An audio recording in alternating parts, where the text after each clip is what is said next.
পাঠশালা Bangla YouTube চ্যানেলে তোমাদের স্বাগত জানাই। আজ ক্লাস 11 এর প্রথম সেমিস্টারের একটি গল্প, লেখক বিভূতিভূষণ বন্দ্যোপাধ্যায়ের পুঁই মাছা।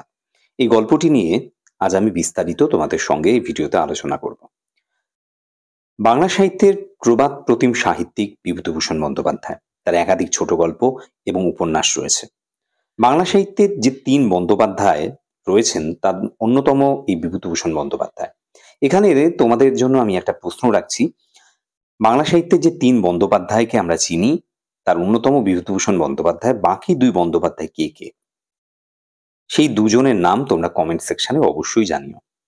বিভূতিভূষণ বন্দ্যোপাধ্যায়ের এই গল্পটি অর্থাৎ এই পুঁই মাছা গল্পটি লেখকের প্রথম প্রকাশিত হয়েছিল প্রবাসী পত্রিকায়। পরবর্তী সময়ে মেঘ মল্লার এই গল্প সংকলনের অন্তর্ভুক্ত হয়েছিল এই গল্পটি। এবার আমরা গল্পের আলোচনায় আসি। বিভূতিভূষণ বন্দ্যোপাধ্যায়ের শ্রেষ্ঠ সৃষ্টি বলা যেতে পারে পথের পাঁচালী। সেই পথের পাঁচালীর অপু, দুর্গা প্রভৃতি চরিত্রের মধ্য দিয়ে এবং তাদের পরিবারের জীবনযাত্রার মধ্য দিয়ে একটি দারিদ্র ক্লিষ্ট পরিবারের একটি ছবি কিন্তু আমাদের চোখের সামনে ভেসে ওঠে। সেই সময়কার সমাজ ব্যবস্থা, সেই সময়কার অর্থনীতি, সমস্ত কিছু আমাদের চোখের সামনে ভেসে ওঠে। এই আমাদের যে বর্তমান যে আলোচ্য গল্পটি, এই গল্পের মধ্য দিয়েও একটি দারিদ্র ক্লিষ্ট অভাবী একটি পরিবারের প্রতিদিনের যে একটা জীবন সংগ্রাম, সেই জীবন সংগ্রামের ছবি ফুটে ওঠে। বয়স হয়ে যাচ্ছে, একটি মেয়েকে বিয়ে দিতে পারছে না, তার অসহায়তা, সামাজিক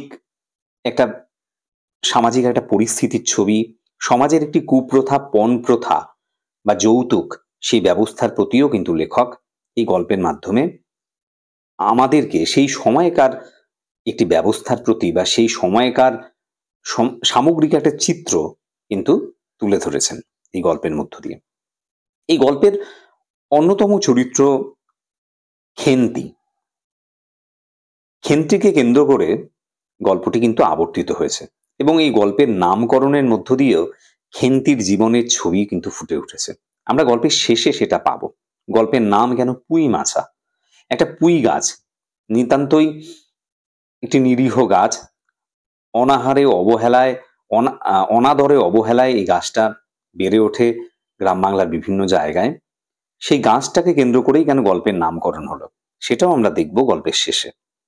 গল্পের প্রথমেই আমরা দেখতে পাই যে সহায় হরি চাটুর্যে বলে একজন ব্যক্তি, চাটুর্যেই নামকরণ এই টাইটেলের মধ্য দিয়ে আমরা জানতে পারি বা বুঝতে পারি যে তিনি একজন ব্রাহ্মণ। তিনি তার বাড়ির উঠোনে পা দিয়ে তার স্ত্রীকে ডাকছেন। তিনি জিজ্ঞেস করছেন একটা বড় বাটি বা ঘটি তার স্ত্রী তাকে দিতে পারবে কিনা। তার স্ত্রীকে উদ্দেশ্য করে সেই প্রশ্ন তিনি করছেন। তারকখুড়ো বলে একজন ব্যক্তি গাছ কেটেছেন, অবশ্যই গল্পে যেটা বলা হয়েছে খেজুর গাছই হবে। একটু ভালো রস তিনি আনবেন, খেজুর গাছের রস বেশ উপাদেয় অনেকের কাছেই। তাই তার স্ত্রীকে অনুরোধ করছেন যে খেজুর গাছের রস আনবেন। তারকখুড়ো বলে একজন ব্যক্তি গাছ কেটেছেন, একটা বাটি বা ঘটি যাতে তিনি দেন। স্ত্রী অন্নপূর্ণা, সহায় হরির স্ত্রী অন্নপূর্ণা খড়ের রান্নাঘরের দাওয়ায়, খড় বা বিচুলি দিয়ে ছাওয়া রান্নাঘর, সেই দাওয়ায় বসে, রান্নাঘরের বাইরে যে বারান্দাটা রয়েছে সেখানে বসে শীতকালে সকালবেলা নারকেল তেলের বোতলে ঝাঁটার কাঠি পুড়িয়া 2 আঙুলের সাহায্যে ঝাঁটার কাঠিলগ্ন জমানো তেলটুকু সংগ্রহ করিয়া চুলে মাখাইতেছিলেন। স্বামীকে দেখিয়া তাড়াতাড়ি গায়ের কাপড় একটু টানিয়া দিলেন মাত্র, কিন্তু বাটি কি ঘটি বাহির করিয়া দিবার জন্য বিন্দুমাত্র আগ্রহ তো দেখাইলেন না, এমনকি বিশেষ কোনো কথাও বলিলেন না। তার স্ত্রী অন্নপূর্ণা কি করছিলেন? শীতকালে কি হয়, নারকেল তেল জমে যায়। সে নারকেল তেল কাঠি যেহেতু জমে গেছে শিশির ভেতরে, বোতলের ভেতরে, তাই নারকেল গাছের কাঠি দিয়ে সেই নারকেল তেল বার করে মাথায় সেই তেল মাখার উদ্যোগ করছিলেন বা তেল মাখছিলেন। তো তার স্বামীকে দেখে তিনি কিন্তু খুব একটা বিচলিত হলেন না, বা স্বামী যেই এক অর্থে আদেশ করলেন বা একটা অনুরোধ করলেন যে বাটি বা ঘটি দেওয়ার জন্য, সেটা দেওয়ার জন্য বিন্দুমাত্র কোনো আগ্রহ দেখালেন না। সহায় হরি স্বাভাবিকভাবে তাই এগিয়ে এলেন, অগ্রবর্তী হয়ে বললেন, কি হয়েছে, বসে রইলে যে তুমি, একটা বাটি বা ঘটি দাও না। খেন্তি টেন্তি সব কোথায় গেল এরা? তুমি তেল মেখে বুঝি ছোবে না?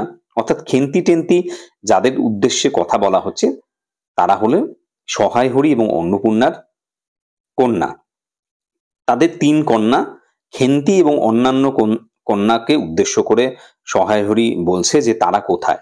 আর তার স্ত্রী অন্নপূর্ণা মাথায় তেল মেখেছে, এই কারণে কি তিনি বাসনপত্র ছোবেন না?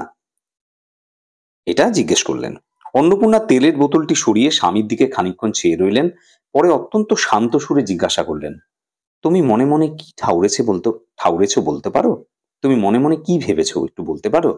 স্ত্রী অর্থাৎ অন্নপূর্ণা এই যে অতিরিক্ত রকমের শান্ত সুরে সহায় হরিকে বলছে, এই কথাটা শুনে স্ত্রীর এইরকম শান্ত স্বর শুনে সহায় হরির স্ত্রীর প্রতি কিছুটা ভয় সঞ্চার হলো, যে নিশ্চয়ই কোনো কিছু ঘটেছে, না হলে এত শান্ত ভাব দেখা যায় না। যেমন ঝড় হওয়ার আগে আকাশ স্থির হয়ে যায়, এটাও যেন সেই রকম। স্ত্রীর এই শান্ত গলা যেন একটা ঝড়ের অব্যবহৃত পূর্বের আকাশের অবস্থা। কিছুক্ষণ পরেই হয়তো স্ত্রীর একটা রণচণ্ডী মূর্তি তিনি দেখতে পাবেন। ঝড়ের প্রতীক্ষা করতে লাগলেন। একটু আমতা আমতা করে, অর্থাৎ কি বলবেন ভেবে উঠতে পারছেন না, তাই গলার স্বর যেন জড়িয়ে আসছে, গলার কণ্ঠ। তাই তিনি বললেন, কেন, কি আবার কি? অন্নপূর্ণা পূর্বাপেক্ষাও শান্ত সুরে বললেন। স্বামীর এই কথা শোনার পর অন্নপূর্ণার গলার স্বর আরো শান্ত হয়ে গেল। তখন তিনি বললেন, দেখো, রঙ্গ করো না বলছি, ন্যাকামি করতে হয় অন্য সময় করো। তুমি কিছু জানো না, কি খোঁজ রাখো না? অত বড় মেয়ে যার ঘরে, সে মাছ ধরে আর রস খেয়ে দিন কাটায় কি করে তা বলতে পারো? গায়ে কি গুজব রটেছে জানো? অর্থাৎ তোমার কন্যা, এখানে খেন্তির কথা বলা হবে, তার বয়স যথেষ্ট হয়েছে, বিবাহযোগ্যা হয়েছে। আর সেরকম একটা বিবাহযোগ্যা মেয়ে বাড়িতে থাকা অবস্থায় তার বাবা কিভাবে সমস্ত চিন্তা ভাবনা দূরে রেখে মাছ ধরে আর এই সমস্ত রস খেয়ে দিন কাটাচ্ছে, অর্থাৎ সংসারের প্রতি তার কি কোনো দায়িত্ব নেই? সেই কথাটাই বলতে চাইছে সহায় হরির স্ত্রী অন্নপূর্ণা, যে তুমি এই কথা তুমি যে এইভাবে রস খেয়ে বেড়াচ্ছ বা মাছ ধরে বেড়াচ্ছ, সেটা যেন একটা রঙ্গ বা তামাশা করার মতোই। এটা ঠিক হচ্ছে না। আর গ্রামে একটা গুজব রটেছে বা একটা রটনা বা একটা কথা ছড়িয়ে পড়েছে। কি কথাটা সেটা সহায় হরি জানে না। সহায় হরি আশ্চর্য হয়ে জিজ্ঞেস করলো, কেন, কি গুজব, কি রটনা ছড়িয়েছে? কি গুজব জিজ্ঞাসা করো গিয়ে চৌধুরীদের বাড়ি। কেবল বাগদি দুলে পাড়ায় ঘুরে ঘুরে জন্ম কাটালে ভদ্রলোকের গায়ে বাস করা যায় না। সমাজে থাকতে হলে সেই রকম মেনে চলতে হয়। বলছে, কি গুজব রটেছে, অর্থাৎ কি আমাদের পরিবারকে নিয়ে বা কি একটা খবর ছড়িয়ে পড়েছে, হয়তো খবরটা সত্যি নয়, তাই গুজব বলা হয়। তুমি কেবলমাত্র দুলে বাগদি পাড়ায়, অর্থাৎ নিম্ন শ্রেণীর মানুষদের সঙ্গেই বা তাদের সঙ্গেই তোমার বিচরণ, তাদের সঙ্গেই তোমার ওঠা বসা। এই দুলে এবং বাগদি, দুলে মানে মূলত যারা পালকি এবং ডুলি ইত্যাদি বহন করা যাদের পেশা, তারা হলো দুলে। এবং বাগদি হিন্দু সমাজেরই একটি নিম্ন শ্রেণীর বা নিম্ন মর্যাদাভুক্ত একটি সম্প্রদায়, মূলত দ্রাবিড় ভাষা বংশ থেকে বা দ্রাবিড় জাতির মানুষেরা। এই দুলে বাগদি বলতে, যেহেতু তিনি ব্রাহ্মণ সহায় হরি, কিন্তু তার বিচরণের জায়গাগুলো হলো অত্যন্ত নিম্ন শ্রেণীর মানুষদের সঙ্গে, এইটাই উদ্দেশ্য করে তার স্ত্রী বলতে চাইছে যে সমাজের ভদ্রলোকের মানুষদের সঙ্গে তো তোমার ওঠা বসা নেই, নিম্ন শ্রেণীর মানুষদের সঙ্গে তোমার ওঠা বসা, তাই ভদ্র সমাজে কি হচ্ছে সেগুলো তোমার জানা নেই। কিন্তু সমাজে থাকতে গেলে সেই সমস্ত নিয়ম কানুন কিন্তু মেনে চলতে হবে। সহায় হরি আবার অবাক হয়ে গেল, কিছু একটা বলতে চাইছিলেন। অন্নপূর্ণা আগের মতোই পূর্ববতী আবার পুনর্বার বলে উঠলেন, আগের সুরেই আবার বলে উঠলেন, এক ঘরে করবে গো, তোমাকে এক ঘরে করবে। কাল চৌধুরীদের চণ্ডী মণ্ডপে এসব কথা হয়েছে। অর্থাৎ আমাদেরকে এক ঘরে করবে। এক ঘরে করাটা কি? সমাজের অন্যান্য মানুষরা তাদের সাথে সম্পর্ক রাখবে না। যেমন ধোপা নাপিত বন্ধ হবে, দোকানদার যারা আছে তারা মালপত্র বিক্রি করবে না। অর্থাৎ সমাজ থেকে পুরোপুরি বিচ্যুত করা হবে, সমাজে তাদের রাখবে না। স্বাভাবিকভাবে বাধ্য হয়ে তারা হয়তো এখান থেকে অন্য জায়গায় চলে যাবে। এরকমই একটা আলোচনা হচ্ছে চৌধুরীদের চণ্ডী মণ্ডপে। চণ্ডী মণ্ডপ এমন একটি জায়গা মূলত যেখানে চণ্ডী বা দেবী দুর্গার আরাধনা হয়। অন্যান্য সময় নানা ধরনের লোককথা ইত্যাদি আলোচনা হয়, পড়াশোনার ব্যবস্থাও হতে পারে। এরকমই একটি স্থান হলো চণ্ডী মণ্ডপ, যেখানে সন্ধ্যের পরে মানুষ আলোচনায় বসে, নানা ধরনের তর্ক বিতর্ক, বাকবিতণ্ডা ইত্যাদি হয়। সেরকম চৌধুরীদের চণ্ডী মণ্ডপে, যেখানে একসাথে অনেক মানুষ হয়েছিল, সেখানে এই সহায় হরি তার বিবাহযোগ্যা কন্যার বিয়ে দেয়নি বলে তাদেরকে এক ঘরে করা হবে, এরকমই কিন্তু আলোচনা হয়েছে। আমাদের হাতে ছোঁয়া জল আর কেউ খাবে না, আশীর্বাদ হয়ে মেয়ের বিয়ে হলো না, ওনাকে উৎসুগ্য করা মেয়ে, গায়ের কোনো কাজে তোমাকে আর কেউ বলবে না, যাও ভালোই হয়েছে তোমার, এখন গিয়ে দুলে বাড়ি বাগদি বাড়ি উঠে বসে দিন কাটাও। অর্থাৎ এই যে খেন্তি যার কথা বলা হয়েছে তার আশীর্বাদ হয়ে গেছিল, অর্থাৎ বিয়ের জন্য সমস্ত প্রক্রিয়া সম্পূর্ণ হয়েছিল, শুধু বিয়েটাই বাকি ছিল।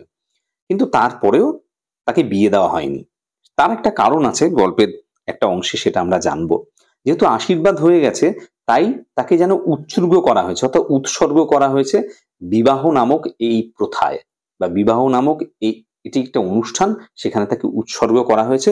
এইরকম পরিস্থিতিতে তার যদি বিয়ে না হয়, তাহলে সামাজিক দিক থেকে তাদেরকে একঘরে করা হবে, এটাই আলোচনা হয়েছে।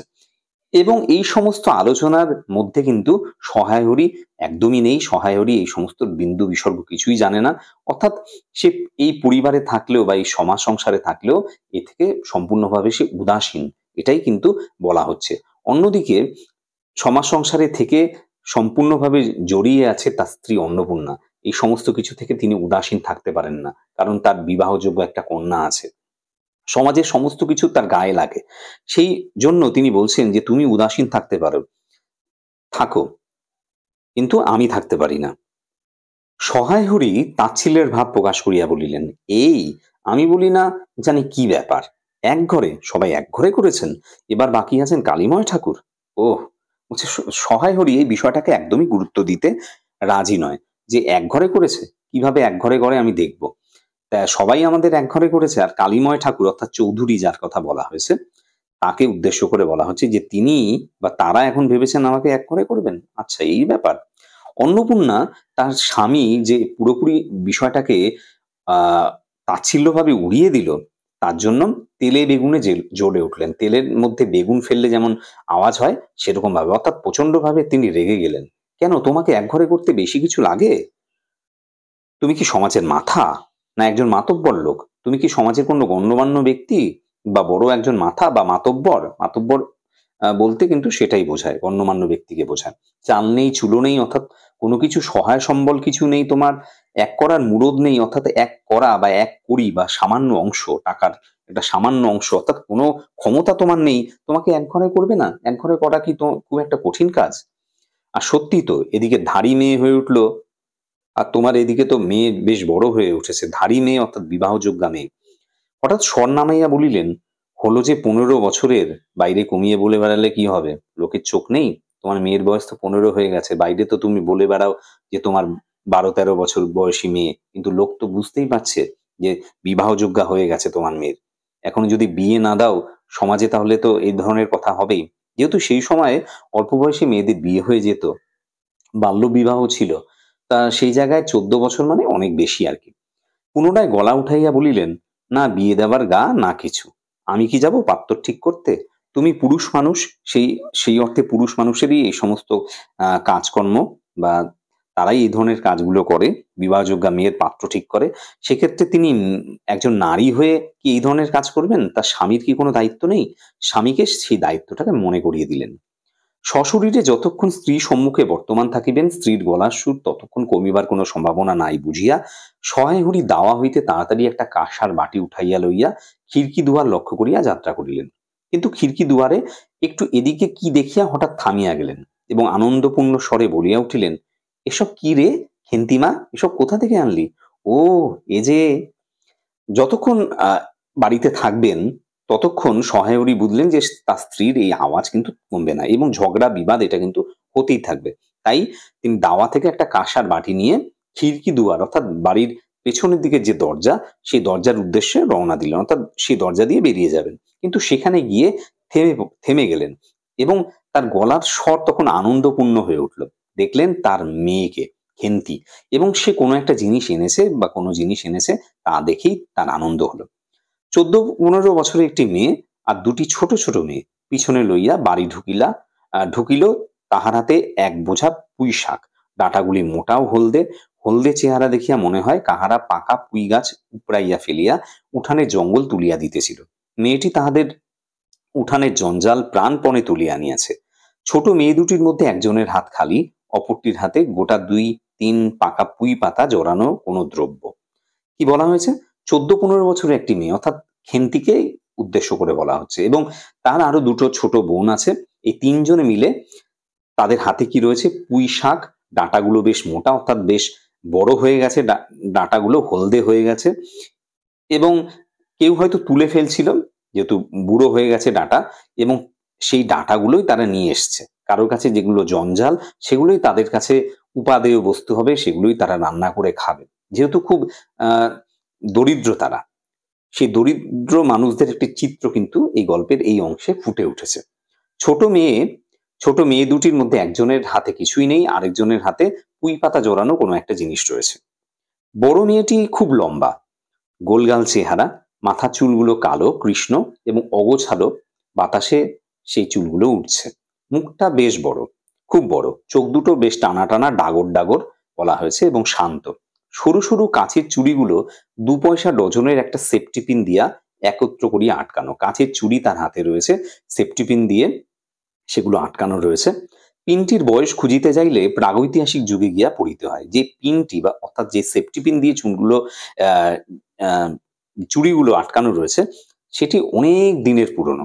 তাই লেখক বলেছেন যে প্রাগৈতিহাসিক যুগে গিয়ে পড়তে হয়, যেই সময় থেকে ইতিহাস শুরু হয়নি, ইতিহাসের আগের সময়, সেই প্রাগৈতিহাসিক যুগের কথা লেখক বলেছেন, সেই যুগে গিয়ে পড়তে হয়। অর্থাৎ সেফটি পিনগুলো কিন্তু নতুন নয়, অনেক পুরনো, জং ধরে গেছে। এই বড় মেয়েটির নামই বোধহয় খেন্তি, কারণ সে তাড়াতাড়ি পিছন ফিরিয়া তাহার পশ্চাৎবর্তিনীর হাত হইতে পুঁই পাতা জড়ানোর দ্রব্যটি লইয়া মেলিয়া ধরিয়া বলিল, চিংড়ি মাছ বাবা। অর্থাৎ একটা মেয়ের হাতে যে পুঁই পাতা জড়ানো কিছু ছিল সেটার মধ্যে চিংড়ি মাছ রয়েছে। পশ্চাৎবর্তিনী মানে যে তার পিছনে রয়েছে, পিছনে যে অনুসরণ করছে। গয়া বুড়ির কাছ থেকে রাস্তা নিলাম, দিতে চায় না, বলে তোমার বাবার কাছে 8 দিনকার দরুন 2 পয়সা বাকি আছে। আমি বললাম, দাও গয়া পিসি, আমার বাবা কি তোমার 2 পয়সা নিয়ে পালিয়ে যাবে? আর এই পুঁই শাকগুলো ঘাটের ধারে রায় কাকা দিয়ে বললে নিয়ে যা, কেমন মোটা মোটা। অর্থাৎ এই যে তাদের কাছে পুঁই শাক রয়েছে এবং এই যে চিংড়ি মাছ কোথা থেকে তারা নিয়ে এলো সে তার বৃত্তান্ত কিন্তু খেন্তির কাছ থেকে পাওয়া গেল। গয়া বুড়ি বলে একজনের কাছ থেকে চিংড়ি মাছটা নেওয়া হয়েছে। সেই গয়া বুড়ি তার বাবার কাছ থেকে কিছু পয়সাও পায়, এই জন্য প্রথমে দিতে চাইছিল না, কিন্তু খেন্তি তাকে বুঝিয়ে তার কাছ থেকে এই চিংড়ি মাছগুলো নিয়ে এসছে। আর পুঁই শাক দিয়েছে কে? পুঁই শাক দিয়েছে রায় কাকা, সেটা কিন্তু খেন্তি বলল। অন্নপূর্ণা দাওয়া হইতে অত্যন্ত ঝাঁজের সহিত চিৎকার করিয়া উঠিলেন, নিয়ে যা, আহা কি অমর্ত্যই তোমাকে তারা দিয়েছে। অন্নপূর্ণার মেজাজ এমনি বিগড়ে আছে, কারণ তার স্বামীর ব্যবহারে, এবং সমাজচ্যুত করা হবে তাদেরকে এই জন্য। এরকমই পরিস্থিতিতে তার স্বামী এবং তার জ্যেষ্ঠ কন্যা, অর্থাৎ যার বিয়ের কথা চলছে বা যার বিয়ে হয়নি দেখে সমাজচ্যুত করার একটা ভয় রয়েছে, তাদের এই বাক্যালাপ তার একদমই ভালো লাগলো না। এবং পুঁই ডাঁটা নিয়ে বাড়িতে আসায় সমস্ত রাগ গিয়ে পড়লো কিন্তু তার মেয়ের ওপরে। বলছে কি অমর্ত্যই বা কি অমৃত বা এমনই উপাদেয় বস্তু তাকে তারা দিয়েছে, সেটাই কিন্তু বলল। অর্থাৎ তার একদমই তার এই বিষয়টা কিন্তু ভালো লাগলো না। এই জন্য বলল, পাকা পুঁই ডাঁটা কাঠ হয়ে গিয়েছে, 2 দিন পরে ফেলে দিত, নিয়ে যা। আর উনি তাদের আগাছা উঠিয়ে নিয়ে এসেছেন। ভালোই হয়েছে, তাদের আর নিজেদের কষ্ট করে কাটতে হলো না। যত পাথুরে বোকা সব মরতে আসে আমার ঘাড়ে। ধাড়ি মেয়ে, বলে দিয়েছি না তোমার বাড়ির বাইরে কোথাও পা দিও না। লজ্জা করে না এই পাড়া সে পাড়া করে বেড়াতে? বিয়ে হলে যে 4 ছেলের মা হতে, খাওয়ার নামে আর জ্ঞান থাকে না, না? কোথায় শাক, কোথায় বেগুন, আর একজন বেরাচ্ছেন কোথায় রস, কোথায় ছাই, কোথায় পাশ। ফেল বলছি এসব, ফেল। অর্থাৎ এই যে তার স্বামী যেভাবে কোথায় রস, কোথায় ছাই, কোথায় পাশ, অর্থাৎ ছাই যে রান্নার করার পরে যেই আহ জ্বালানির যে অবশিষ্ট সেটাকে ছাই বলা হয়। পাশও সেই রকমই, ছাইয়ের মতোই তুচ্ছ জিনিস, সেটাকে পাশ বলা হয়েছে। তার স্বামী যেরকম বিভিন্ন জায়গায় লোকের বাড়ি থেকে এখান থেকে ওখান থেকে জিনিসপত্র চেয়ে চিনতে হয়তো নিয়ে আসে, একই রকম ভাবে মেয়েটিও সেরকম ধাড়ি মেয়ে হয়েছে, যার বিয়ে হলে হয়তো সন্তান হয়ে যেত অনেকগুলোই। সেই এটা বলে তার রাগগুলো প্রকাশ করছেন অন্নপূর্ণা। তার মেয়ে যে এই ধরনের কাজগুলো করে বেড়াচ্ছে, তার মেয়ে বাড়িতে থাকা উচিত, তার বিবাহযোগ্যা মেয়ে এখানে ওখানে পাড়ায় পাড়ায় ঘুরে বেড়াচ্ছে, সেটা তিনি একদমই পছন্দ করেন না। এই সমস্ত কথার মাধ্যমে কিন্তু সেটাই তিনি প্রকাশ করছেন, এবং সমস্ত রাগগুলো কিন্তু তার পড়েছে তার মেয়ে এবং স্বামীর উপরে। মায়ের এই ধরনের বকুনিতে মেয়েটি শান্ত অথচ ভয় মিশ্রিত দৃষ্টিতে মার দিকে চাহিয়া হাতের বাঁধন আলগা করিয়া দিল। মা যেহেতু বলছেন ফেলে দিতে, তাই হাতের বাঁধন আলগা করে দেওয়ার অর্থ সমস্ত কিছুই তার হাত থেকে পড়ে গেল। পুঁই শাকের বোঝা মাটিতে পড়ে গেল।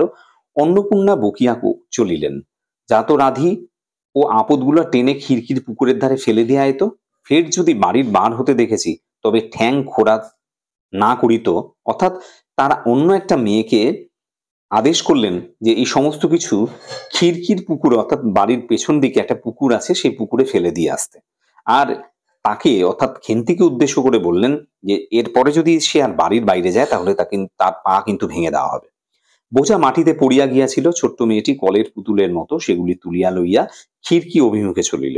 কিন্তু ছোট মেয়ে অত বড় বোঝা আঁকড়াইতে পারিল না। অনেকগুলি ডাঁটা এদিকে ওদিকে ঝুলিতে ঝুলিতে চলিল। সহায়রী ছেলেমেয়েরা তাহাদের মাকে অত্যন্ত ভয় করিত। সহায়রী ছেলেমেয়েরা তার মাকে কিন্তু প্রচন্ড ভয় করত, তাই মায়ের আদেশ অমান্য করতে পারল না। যদিও ছোট মেয়েটি অত ডাঁটা নিয়ে সে কিন্তু যেতে পারল না।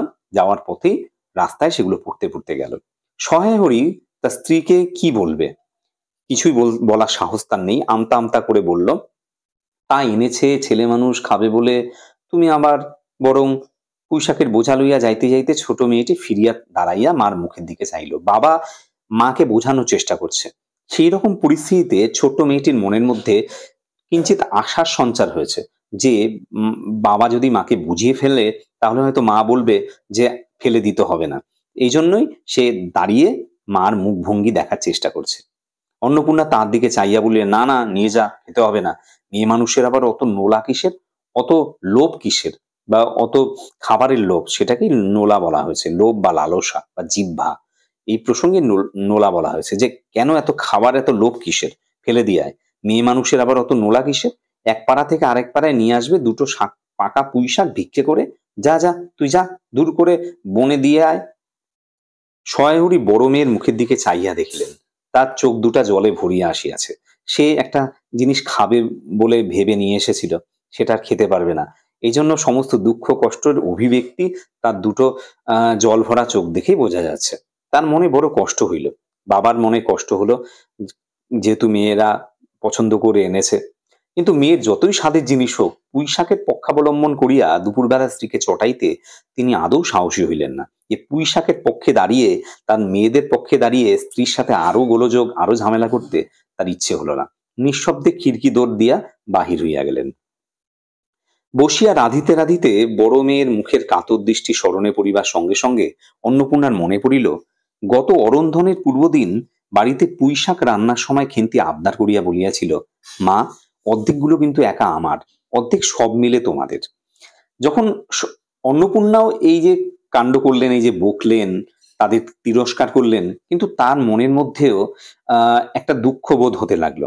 এবং তিনি ভাবতে লাগলেন, তার বড় মেয়েটি পুঁই শাক বড় ভালো খায়। কিছুদিন আগে যখন অরন্ধন হয়েছিল, অরন্ধন একটি উৎসব বলা যেতে পারে। মনসা পুজো বা শীতলা পুজোর আগের দিন রান্না করা হয়, এবং সেই পুজোর দিন রান্না হয় না। আগের দিন রান্না করে পরের দিন খাওয়া হয়। মূলত একদিন রান্না হয় না। সেই অরন্ধনের পূর্বদিন বাড়িতে যখন রান্না হয়েছিল, পুঁই শাক যখন রান্না হয়েছিল, তখন খেন্তি আবদার করেছিল যে, মা, যত পুঁই শাক তুমি রান্না করবে, তার অর্ধেকটা কিন্তু আমার, বাকি অর্ধেক তোমরা সবাই মিলে খাবে। অর্থাৎ এরকমই সে পুঁই শাক খেতে ভালোবাসে। তা এরকমই একটা ভালোবাসার জিনিস তার চোখের সামনে বাইরে ফেলে দেওয়া হলো, এবং তার জন্য খেন্তি যে কতটা দুঃখ বোধ করছে, সেটা ভাবতে ভাবতে অন্নপূর্ণারও কষ্ট হলো। বাড়িতে কেউ ছিল না। তিনি নিজে গিয়া উঠানের এবং খিড়কি দোরে আশেপাশে যে ডাঁটা পড়িয়া ছিল, সেগুলি কুড়াইয়া লইয়া আসিলেন। বাকিগুলো কুড়োনো যায় না, একদম ডোবার ধারে ছাইয়ের গাদায় পড়ে সেগুলো ফেলা হয়েছে, সেখান থেকে নিয়ে আসা যায় না। কুচো চিংড়ি দিয়ে এই রূপে চুপি চুপি পুঁই শাকের তরকারি রাঁধলেন। যেগুলো বাইরে পড়েছিল সেগুলো নিয়ে, আর ওই যে কুচো চিংড়ি না নিয়ে আসা হয়েছিল, সবার অগোচরে, অর্থাৎ কেউই জানলো না। অন্নপূর্ণা কিন্তু মেয়ের আবদার মেটানোর জন্য, মেয়ের কষ্টের কথা ভেবে মেয়ের জন্য পুঁই ডাঁটা রান্না করলেন। দুপুরবেলা যখন খেতে বসলো খেন্তি, পাতে পুঁই শাকের চচ্চড়ি দেখিয়া বিস্ময় ও আনন্দপূর্ণ ডাগর চোখে মায়ের দিকে ভয়ে ভয়ে চাইল। সে অবাক হয়ে গেছে, কোথা থেকে পুঁই ডাঁটাগুলো এলো, কিভাবে মা রান্না করেছে, তার অবাক হওয়ার সাথে সাথে আনন্দও হচ্ছে। দুই একবার এদিকে ওদিকে ঘুরিয়া আসিতেই অন্নপূর্ণা দেখিলেন উক্ত পুঁইশাকের এক টুকটাও তাহার পাতে পড়িয়া নাই। মেয়ে এত ভালো খায় যে সমস্ত পুঁইশাকই সে খেয়ে ফেলেছে। পুঁইশাকের উপর তাহার এই মেয়েটির কিরূপ লোভ তাহা তিনি জানিতেন। জিজ্ঞাসা করিলেন, কিরে খেন্তি, আর একটু চচ্চড়ি দিই? খেন্তি তৎক্ষণাৎ ঘাড় নাড়িয়া এই আনন্দজনক প্রস্তাব সমর্থন করিল। খেন্তিকে যখন আর একটু চচ্চড়ি দেবে বা পুঁইশাকের যে তরকারিটা দেবে কিনা যখন জিজ্ঞাসা করলো, অবশ্যই তাকে দেওয়া হোক, কারণ সে ভালো খায়। এজন্য ঘাড় নাড়িয়ে সম্মতিসূচক হ্যাঁ বলল। কি ভাবিয়া অন্নপূর্ণার চোখে জল আসলো। তাদের এই যে দারিদ্র ক্লিষ্ট একটা পরিবার, একটা সামান্য জিনিসে তাদের কত আনন্দ। তারা কিন্তু প্রতি মুহূর্তে ঠিক করে দুবেলা খেতেও পারে না। সেই জায়গায় তার মেয়ের প্রতি মেয়ের দুঃখ এবং আনন্দ দুটো মিলিয়ে অন্নপূর্ণার চোখে জল চলে এলো। সেই জলটা চাপতে গিয়ে তিনি চোখ উঁচু করে চালের বাতায় গোজা ডালা হইতে শুকনা লঙ্কা পাড়িতে লাগিলেন। চালের বাতা মানে খড়ের চালের যে কাঠগুলো থাকে, সেটাকেই কাঠ বা বাঁশ যেগুলো থাকে চালের ওপরে চালটাকে সাপোর্ট দেয় যেগুলো, সেগুলোই বলা হয়েছে চালের বাতা। সেখানে তিনি ডালা ছিল, অর্থাৎ যার মধ্যে জিনিসপত্রগুলো রাখা, বিভিন্ন শস্য দানা ইত্যাদি রাখা হয় উঁচু জায়গায়, তা থেকে তিনি লঙ্কা বাড়তে লাগলেন। অর্থাৎ মেয়ের চোখে যাতে তার এই অনুভূতিটা ধরা না পড়ে, তার চোখের জলটা যাতে ধরা না পড়ে, তাই তিনি অন্যদিকে চোখটা বা মুখটা ঘুরিয়ে নিলেন। কালীময় চণ্ডীমণ্ডপে সেদিন বৈকালবেলা সহায় হরির ডাক পড়িল। সংক্ষিপ্ত ভূমিকা ফাঁদিবার পর কালীময় উত্তেজিত সুরে বলিলেন, সেসব দিন কি আর আছে ভায়া? এই ধরো কেষ্ট মুখুজ্জে, স্বভাব নইলে পাত্র দেব না, স্বভাব নইলে পাত্র দেব না করে কি কাণ্ডটাই করলে। অবশেষে কিনা হরির ছেলেটাকে ধরে পড়ে মেয়ের বিয়ে দেয়, তবে রক্ষে। তার কি স্বভাব?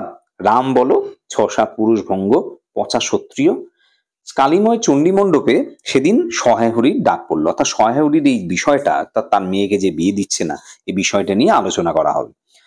প্রথমে কিছু বলার পরে সহায় হরিকে উত্তেজিত স্বরেই কালীময় চৌধুরী বলতে লাগলেন যে কেষ্ট মুখুজ্জেরও তো এরকম কেষ্ট মুখুজ্জে বলে একজন ব্যক্তি, তারও এরকম ঘটনা ঘটেছিল। সে বলেছিল স্বভাব, অর্থাৎ নিজের মতো যদি না হয়, নিজের পরিবারের মতো বা নিজের গোত্র শ্রেণী এরকম যদি না হয়, তাহলে মেয়ের বিয়ে দেব না। তো শেষমেশ কি হলো? হরির ছেলেটাকে ধরে পড়ে মেয়ের বিয়ে দিতে হলো। হরি বলে কোনো একজন ব্যক্তি তার ছেলের সাথে বিয়ে দিল। তারা কি স্বভাব, অর্থাৎ তারা কি নিজের জাতির?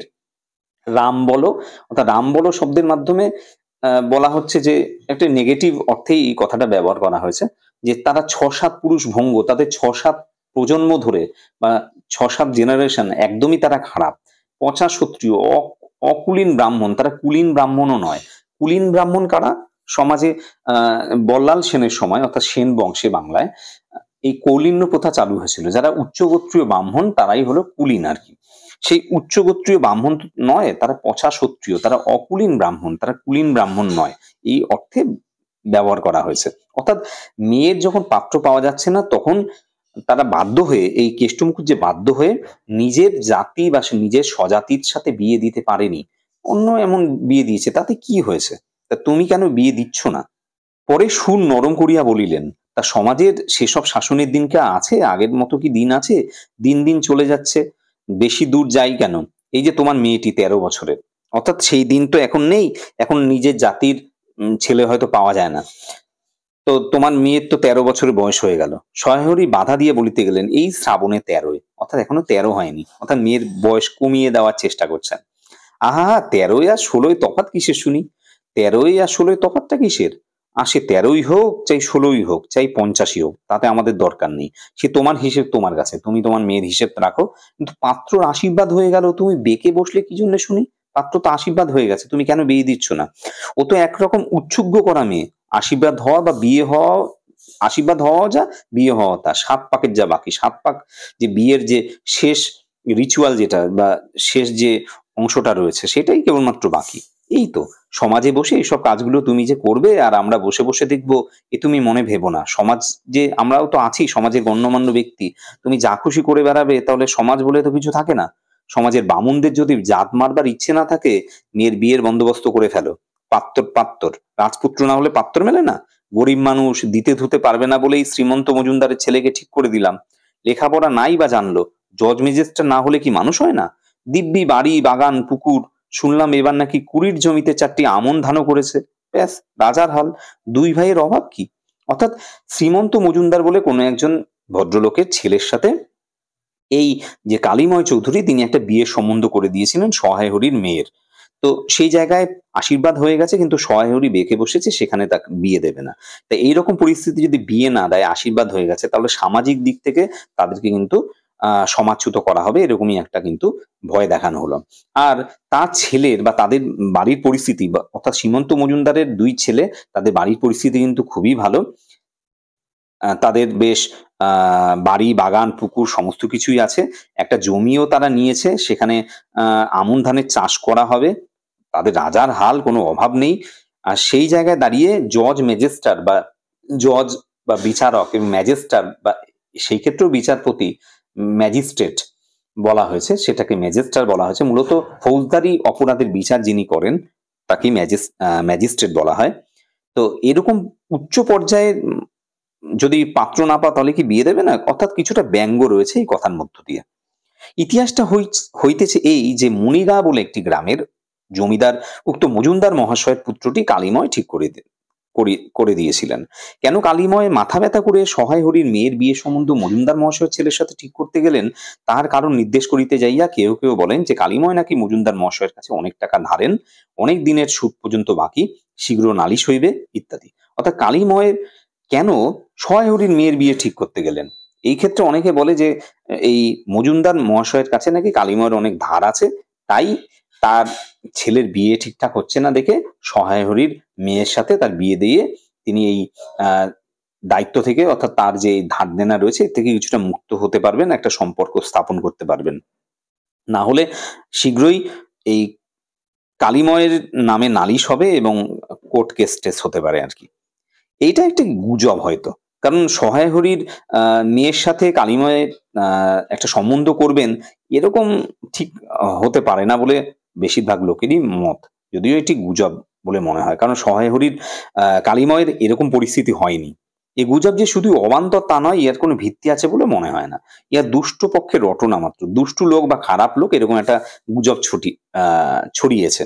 যাই হোক, পাত্রপক্ষ আশীর্বাদ করিয়া যাইবার দিন কতক পরে সহায় হরি টের পান পাত্রটি কয়েক মাস পূর্বে নিজের গ্রামে কি একটা করিবার ফলে গ্রামের এক কুম্ভকার বধূর আত্মীয় স্বজনের হাতে বেদম প্রহার খাইয়া কিছুদিন নাকি শয্যাগত ছিল। এই যে আশীর্বাদ হওয়ার পরে একটা খবর জানতে পারে সহায় হরি যে কয়েক মাস আগে নিজের গ্রামে কোনো একটা কাণ্ড সে ঘটিয়েছিল। এই জন্য এক কুমোরের বউ তার আত্মীয় স্বজনরা ধরে ওই মজুমদার মশাইয়ের ওই ছেলেকে বেশ পিটিয়েছে এবং মার খেয়ে সে এখন বিছানা নিয়েছে। তো এরকম একটি ছেলে যার স্বভাব চরিত্র ঠিক নেই, সেরকম ছেলের সঙ্গে তিনি তার মেয়ে বিয়ে দেবেন না, এটাই ভেবে সহায় হরি কিন্তু এই সম্পর্কটা বা এই সম্বন্ধটা ভেঙে দিয়েছিলেন। এরকম পাত্রে মেয়ে বিয়ে দেবার প্রস্তাব মনোপুত তার হয়নি, এই জন্য সহায় হরি সেই সম্পর্ক ভেঙে দিলেন।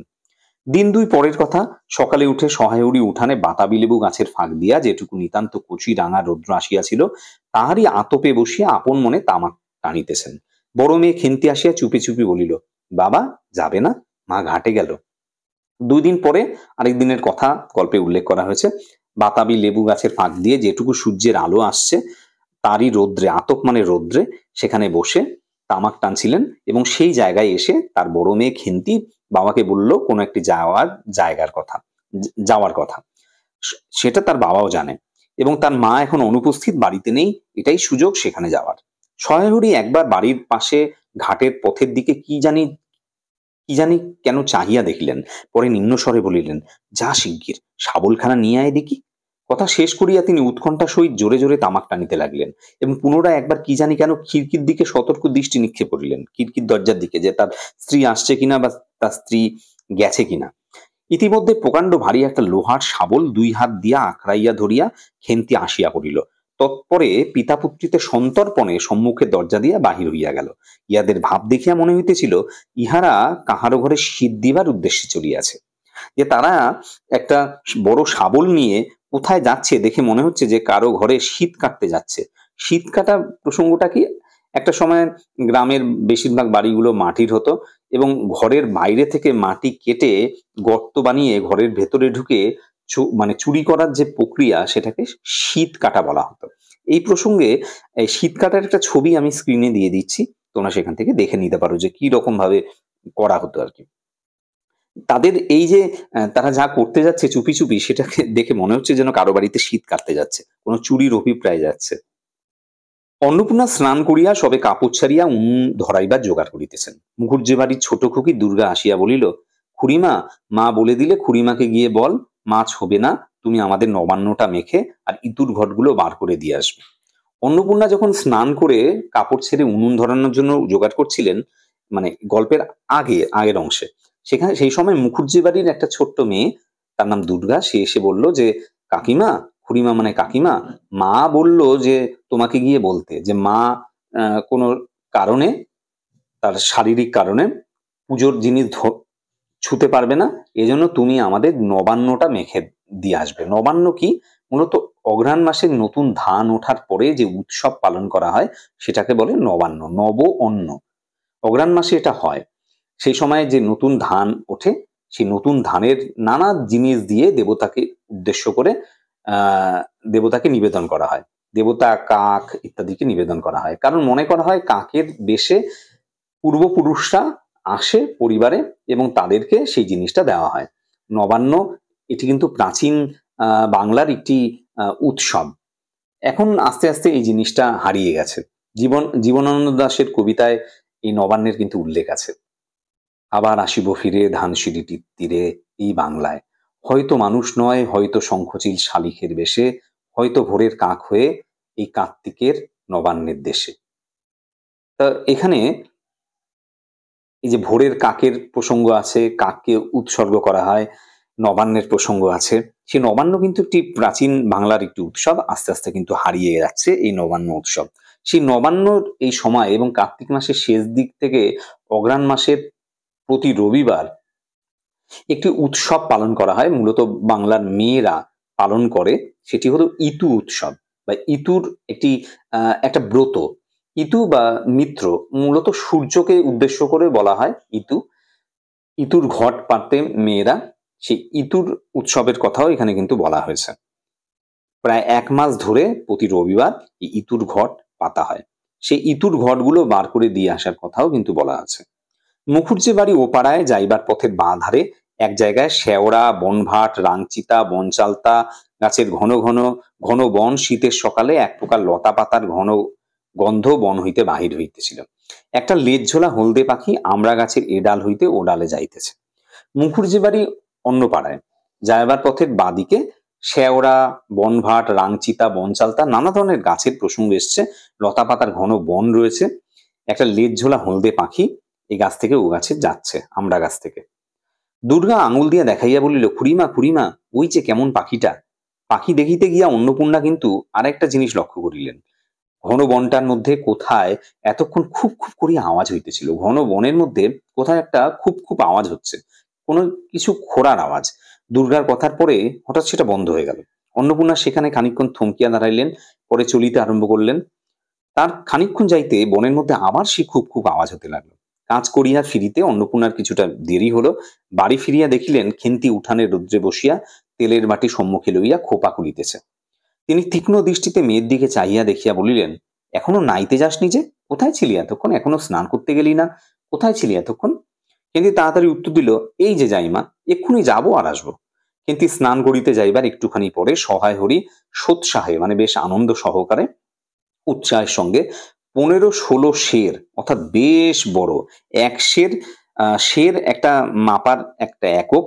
এক সের মানে 933.1 গ্রাম, মানে প্রায় 1 কিলোর মতোই বলা যেতে পারে। এই সের কিন্তু আগে এই ওজন মাপার ক্ষেত্রে ব্যবহার করা হতো। সেরের যে নমুনা সেটা আমি স্ক্রিনে দিয়ে দিচ্ছি। সেই সের যে মুদ্রাটা সেটা তোমরা দেখে নিতে পারো।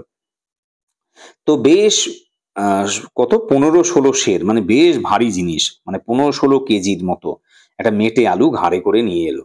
সম্মুখে স্ত্রীকে দেখে তাকে কি কৈফিয়ত দেবে, মানে মেটে আলুটা কোথা থেকে নিয়ে এসছে, কৈফিয়ত বা ব্যাখ্যা তো তাকে দিতে হবে, জবাবদিহি করতে হবে। এই জন্য বললো, ওই ও পাড়ার ময়সা চৌকিদার রোজই বলে, কথা ঠাকুর, তোমার বাপ থাকতে তো মাসে মাসে এদিকে তোমাদের পায়ের ধুলো পড়তো, তা আজকাল তো তোমরা আর আসো না। এই বেড়ার ধারে মেটে আলু করে রেখেছি, তা দাদা ঠাকুর বরং, অর্থাৎ ময়সা বলে একজন ব্যক্তি ময়সা চৌকিদারের অনুরোধেই ময়সা চৌকিদার দিয়েছে এবং তিনি নিয়ে এসছেন তার স্ত্রীকে সেই কৈফিয়তটা দিলেন যে কোনো জায়গা থেকে তিনি আনেননি। স্ত্রী কিছু বলবে এটা ভেবেই সেই কথাটা জানিয়ে দিলেন।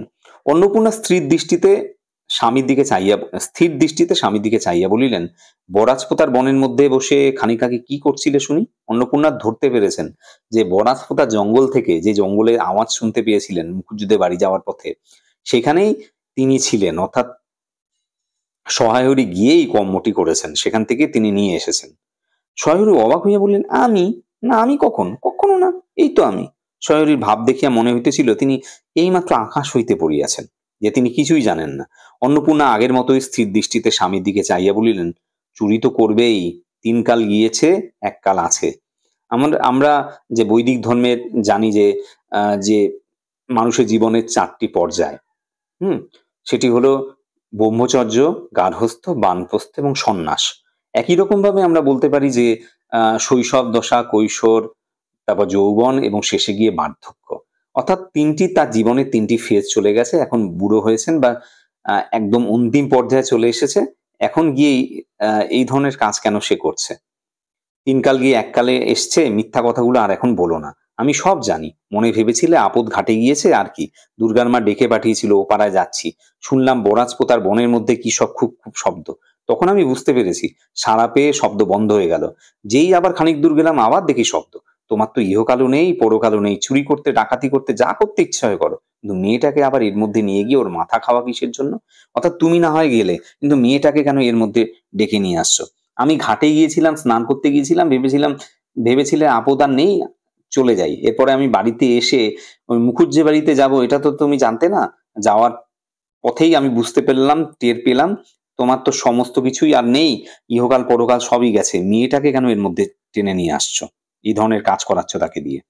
সহায়রী হাত নাড়িয়া বরাজপোতায় তাহার উপস্থিত থাকার বিরুদ্ধে কতগুলি প্রমাণ উত্থাপন করিবার চেষ্টা করিতে গেলেন, কিন্তু স্ত্রীর চোখের দৃষ্টির সামনে তাহার বেশি কথা জোগাইল না। সহায়রী বোঝানোর চেষ্টা করছেন যে তিনি যাননি, নানা প্রমাণ দেওয়ার চেষ্টা করছেন, কিন্তু তার কথাগুলো অসংলগ্ন, এলোমেলো। তিনি স্ত্রীর যেভাবে তাকিয়ে আছে তার দিকে, তার স্ত্রী তার মুখে আর কোনো ভাষা জোগাচ্ছে না, বা যেই সমস্ত কথাগুলি তিনি বলছেন তার মধ্যে কোনো পূর্বাপর্য, মানে আগে পরের কোনো সম্পর্ক নেই, কোনো পরম্পরা নেই। আগে কোনটা পরে কোনটা এলোমেলো হয়ে যাচ্ছে সব কথাগুলো। ০.৫ ঘণ্টা পরে খেন্তি স্নান সারিয়া বাড়ি ঢুকিল। সম্মুখস্থ মেটে আলুর দিকে একবার আর চোখে চাহিয়া নিরীহ মুখে উঠানের আলনায় অত্যন্ত মনোযোগের সহিত কাপড় মিলিয়া দিতেছিল। সেই আলুটা সে দেখেছে, সে জানে, সে এবং তার বাবা একসাথে করেছে, কিন্তু মার কাছে সেটা প্রকাশ করা যাবে না। তাই ভাবখানা এমন যে সে কিছুই জানে না। অন্নপূর্ণা ডাকিলেন, খেন্তি, এদিকে একবার আয় তো, শুনে যা।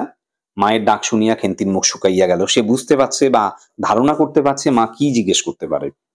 মা যদি কিছু জিজ্ঞেস করে, সে তো মিথ্যে কথা বলে বিষয়টাকে সারতে পারবে না।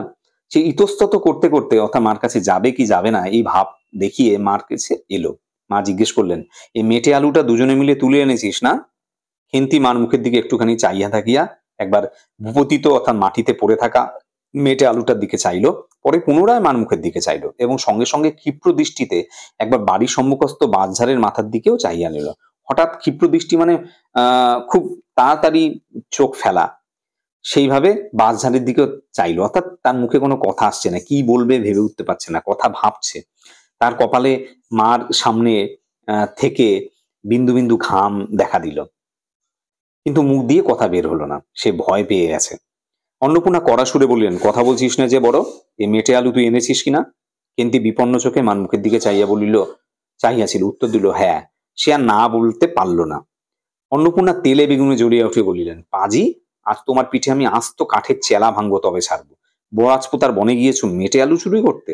সমত্ত মেয়ে, অর্থাৎ উপযুক্ত মেয়ে, সমর্থ থেকে সমত্ব কথাটা এসছে, যে প্রাপ্ত বয়স্কা, যে যার বিয়ের বয়স হয়েছে, বিয়ের উপযুক্ত হয়েছে, তাকে বলা হচ্ছে সমর্থ বা সমত্ব।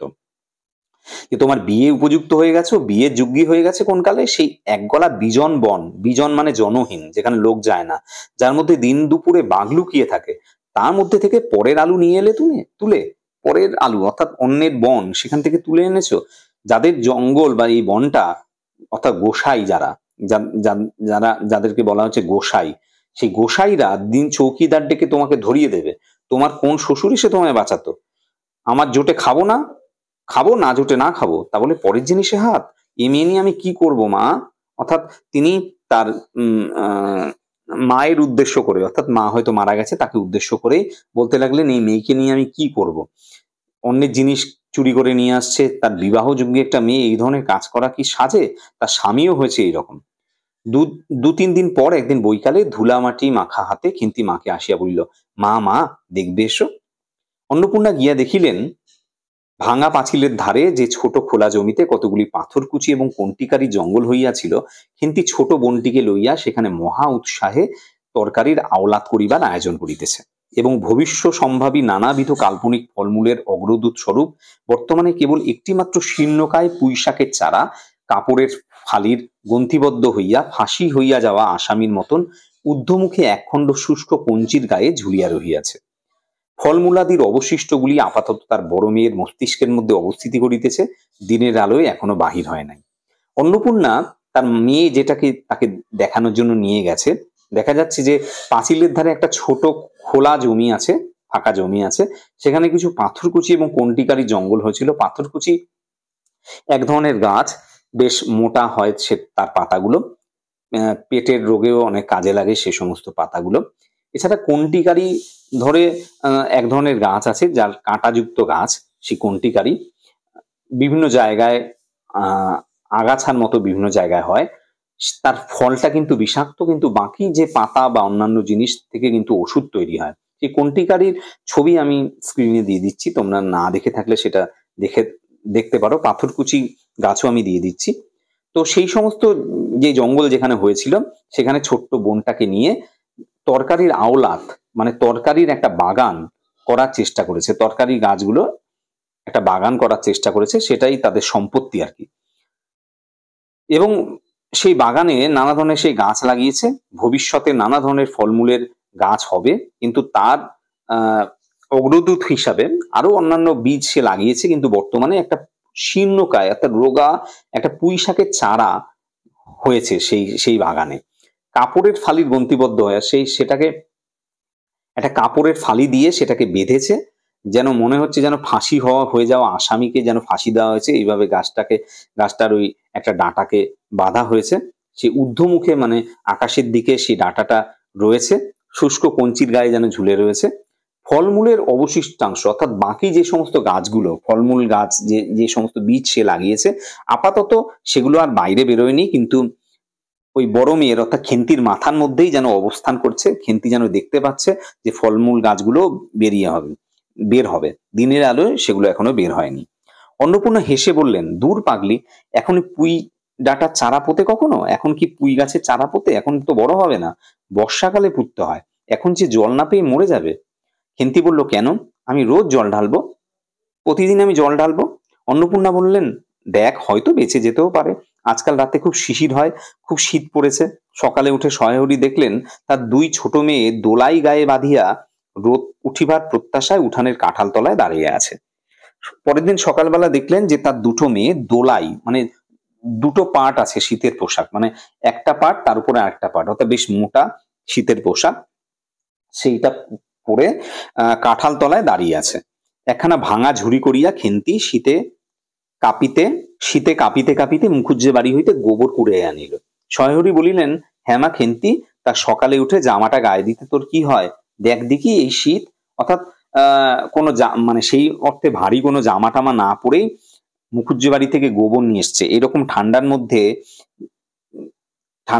সে এক জায়গা থেকে আরেক জায়গায় এলো, তার তো ঠান্ডা লেগে যেতে পারে। এই কথাই তার বাবা খেন্তিকে উদ্দেশ্য করে বলল।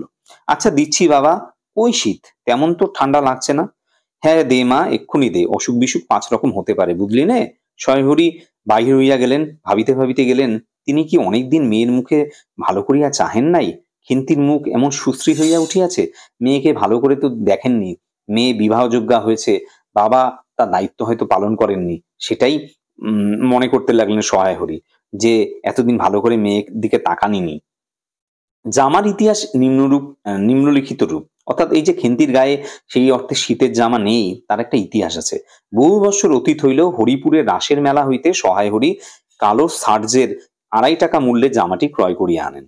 কালো সার্জের হরিপুর বলে একটি জায়গা, সেখানে রাসের মেলা, মূলত রাস উৎসব বৃন্দাবন, মথুরা ইত্যাদি জায়গায়, আমাদের পশ্চিমবঙ্গে শান্তিপুর, নবদ্বীপে শ্রীকৃষ্ণের ব্রজলীলা বিষয়ক, শ্রীকৃষ্ণ এবং রাধার এবং অন্যান্য সখীদের সম্পর্ক বিষয়ক যে নাচ এবং অন্যান্য বিভিন্ন পুজোকে উপলক্ষ করে যে রাসের মেলা হয়, সেই রকম একটি রাসের মেলা সেই জায়গায় হয়েছিল। সেখান থেকে সার্জ বা ফেব্রিকের একটি জামা 2.5 টাকা মূল্য দিয়ে, 2.5 টাকা দিয়ে একটি জামা কিনে এনেছিলেন খেন্তির জন্য। সেটা ছিঁড়িয়ে যাইবার পর তাহাতে কতবার রিফু করা হয়েছে, কতবার সেটাকে সেলাই করা হয়েছে। একটি সেলাইয়ের একটা ধাপ বা একটা প্রক্রিয়া হলো রিফু করা। সেই সেই জামাটাই খেন্তি পরেছে। সম্প্রতি গত বছর হইতে খেন্তির স্বাস্থ্যোন্নতি হওয়ার দরুন জামাটি তার গায়ে হয় না।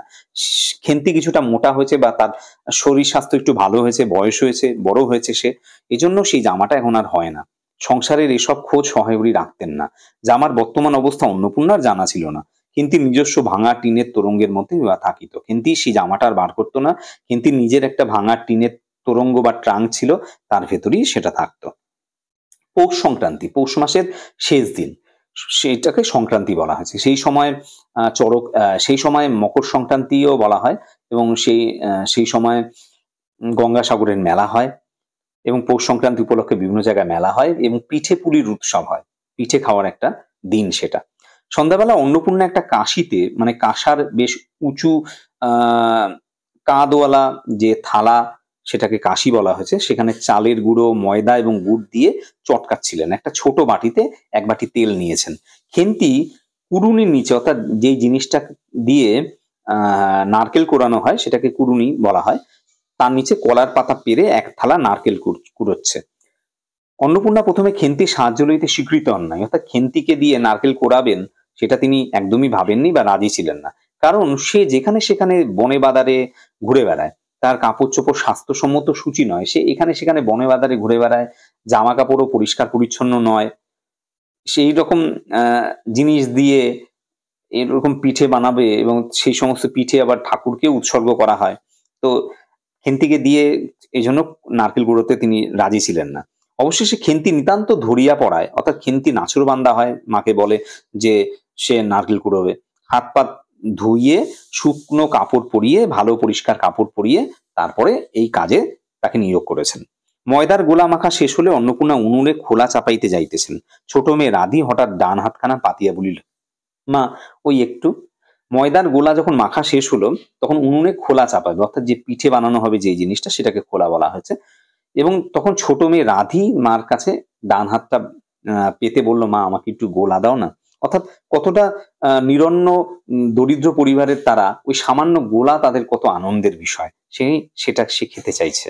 অন্নপূর্ণা বড় গামলার থেকে একটুখানি গোলা তুলে নিয়ে হাতের আঙুল 5টি দ্বারা একটা বিশেষ মুদ্রা রচনা করিয়া যেটুকু হয় সেটুকু রাধির প্রসারিত হাতের উপর দিলেন। হাতের আঙুল দিয়ে একটা মুদ্রা করার, মানে একটা হাতের একটা ভাব করার মতো করে যেটুকু উঠেছে সেইটুকু রাধির হাতে দিলেন। মেজো মেয়ে পুটি অমনি ডান হাত কানে রাধিকে দিয়েছে। অন্য মেয়ে যে পুটি, মেজো মেয়ে, তার নাম পুটি, সেও হাত বাড়িয়ে মায়ের কাছ থেকে নিতে চায়। তাড়াতাড়ি মা হাতখানা মুছে মার সামনে হাত পাতল, মা আমায় একটু। খেন্তি সূচি বস্ত্রে নারকেল গুড়িতে গুড়িতে লুব্ধ নেত্রে মধ্যে মধ্যে এদিকে চাইতেছিল। এ সময় খাইতে চাওয়ায় মা পাছে বকে, সেই ভয়ে চুপ করিয়া রইল। সে কাজ করছে, খেন্তির মনের মধ্যে ইচ্ছে রয়েছে, কিন্তু সে বলতে পারছে না। কিন্তু তার দৃষ্টি একটা লুব্ধ দৃষ্টি, অর্থাৎ যথেষ্ট লোভ, ভাবনা, খাওয়ার ইচ্ছে, এই সমস্ত কিছু তার দৃষ্টির মধ্যে প্রকাশ পাচ্ছে, কিন্তু বলতে পারছে না। আর মা যদি বকে, এজন্য সে কিন্তু আরো বলার সাহস পাচ্ছে না। এরকমই একটা পরিস্থিতি তার হয়েছে। মা বুঝতে পারছেন।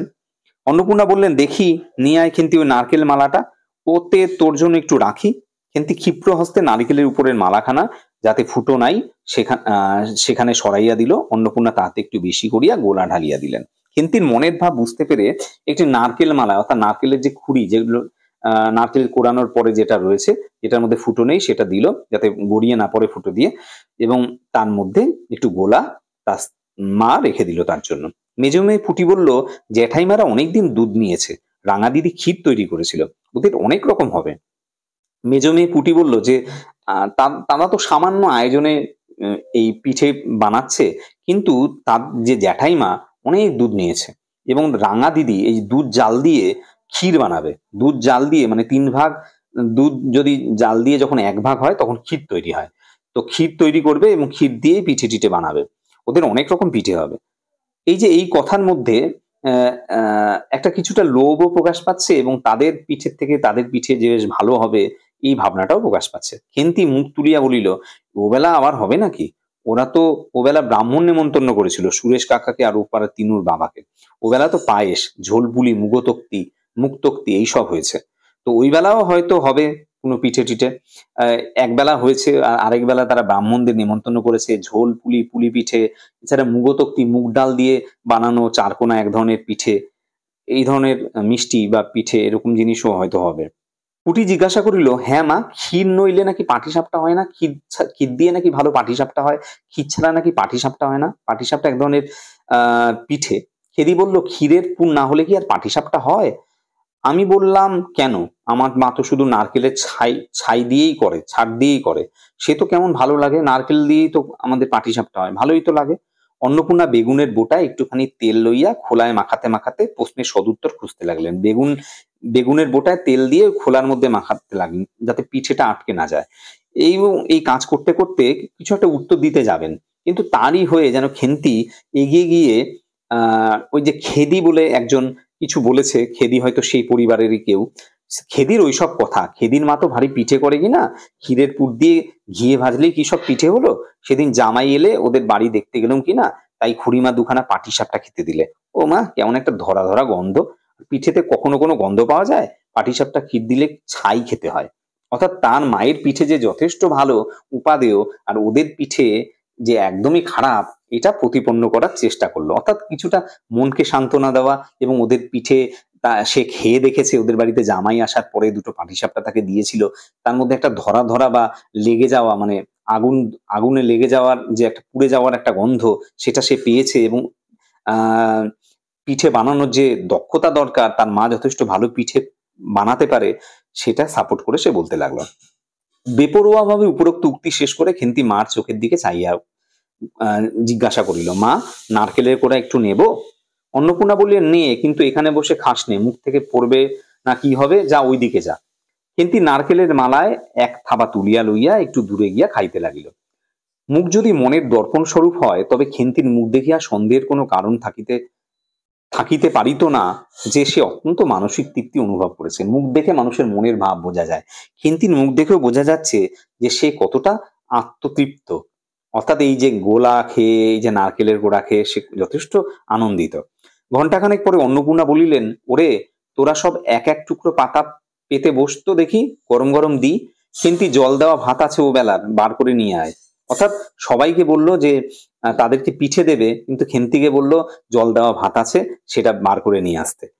তা খেন্তি তো ভালো খায়, তা তো দুঃখ হবে। খেন্তির নিকট অন্নপূর্ণার এই যে প্রস্তাব, সেটা মনোপুত হলো না, ভালো লাগলো না। তা তার মুখ দেখে বোঝা গেল। পুটি বলল, মা, বর্দি পিঠেই খাক, ভালোবাসে, ভাত বরং থাকুক, আমরা কাল সকালে খাবো। খান কয়েক খাবার পরেই মেজো মেয়ে পুটি খাইতে চাইল না। সে নাকি অধিক মিষ্টি খাইতে পারে না। সকলের খাওয়া শেষ হইয়া গেলেও খেন্তি তখনও খাইতেছে। সে মুখ বুজিয়া শান্তভাবে খায়, বড় একটা কথা কয় না। অন্নপূর্ণা দেখিলেন সে কম করিয়াও 18-19 খানা খেয়েছে। জিজ্ঞাসা করিলেন, খেন্তি, আর নিবি? খেন্তি খাইতে খাইতে শান্তভাবে সম্মতিসূচক ঘাড় নাড়িল। অন্নপূর্ণা তাহাকে আরো খান কয়েক দিলেন। খেন্তির মুখ চোখ ঈষৎ উজ্জ্বল দেখাইল। হাসি ভরা চোখে মার দিকে চাইয়া বলিল, বেশ খেতে হয়েছে মা। ওই যে তুমি কেমন ফেনিয়ে নাও, অর্থাৎ বেশ ফেনা তুলে নাও, বেশ নাড়িয়ে নিলে ফেনা হয়, বেশ খেতে হয়েছে এই জন্য। ওতেই কিন্তু সে পুনরায় খাইতে লাগিল। অর্থাৎ সে বেশ ভালো পিঠে খায় এবং বেশ খেতেও পারে, ভোজন রসিক মেয়ে।